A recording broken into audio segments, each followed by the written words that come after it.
In this video, I'm going to go over the different phases of a lift.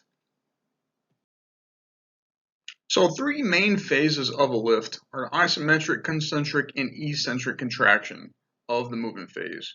So the concentric and eccentric are locked into a category called isotonic, where the muscle tension is changed depending on the muscle length of the lifting phase.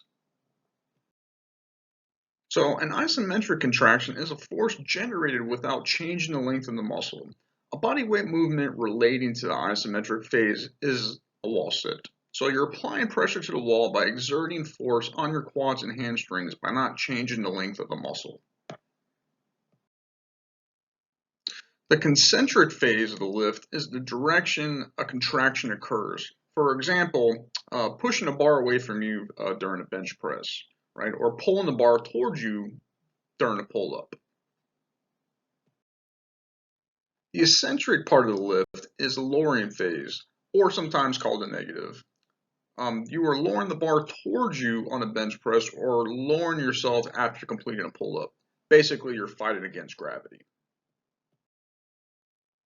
So if you've been working in the gym long enough or, just been around a little bit, you see people that are just gripping and ripping apart, slamming the weight, the machines, like they own the place.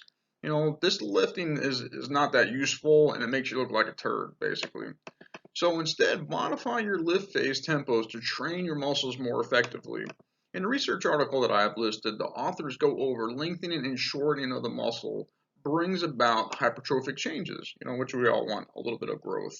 So if you're just concentrating on one phase of the lifting by pushing or pulling the weight, as fast as you can around, you're kind of missing half the capabilities your body can progress through growth. So if you want to, I'll provide the link below in the description. But yeah, check it out for yourself. It's a really good read.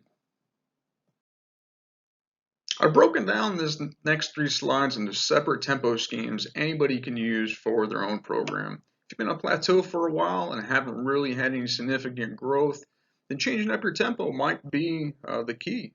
The resistance may help you progress past your sticky point. So what I have listed is an example of tempo schemes anybody can use for any lift or exercise. You may see other programs use a slash, a colon, or a dash to separate their tempos. So I put this first slide for beginners just for a basic raising and lowering phase. You get used to learning to program your tempos into your workout. So this is an intermediate tempo plan. First is a 1-2-1, a 1 second concentric, a 2 second eccentric, and a 1 second isometric hold.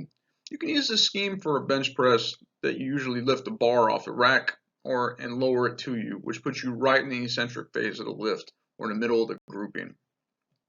Pushing the bar away from you is a concentric phase and the first part of this grouping. The last part is the isometric phase, or the holding portion of the resistance between the concentric and eccentric phases.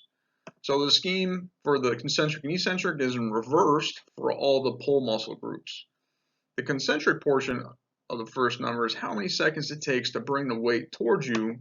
In the case of the X, it is an explosive movement or response denoting no time and to move as fast as possible. So the eccentric portion is how long it is for the weight to be lowered away from the body. So the isometric portion is how long the hold is between the concentric and eccentric phases of the lift. In the case of the push group, pressing all the way out would be the isometric, and the pull group pulling the weight all the way in towards you. So for some more of the advanced strength and conditioning programs, you may see four numbers. Those are isometric holds or pauses between the phases. So these are set up differently for a greater degree of program advancement and complexity. So one of these includes a pause at the bottom and at the top. Other people may have concentric, eccentric, reversed, depending on the preference of the programmer. With our current situation with the pandemic going on, gyms being closed, options for working out are very limited, and we may feel like our gains are being stagnated. Just remember, you can add more worth to your normal routines by incorporating these different lifting phases. Add in a longer eccentric phase to give your muscle more time under tension will help with hypertrophy and growth. If you end up having a faster concentric actions, such as the plyometric that you see on the left for leaving the ground, that could be very beneficial for you too. So thank you so much for watching. Have a great day. Don't forget to subscribe, throw a like. See you next time.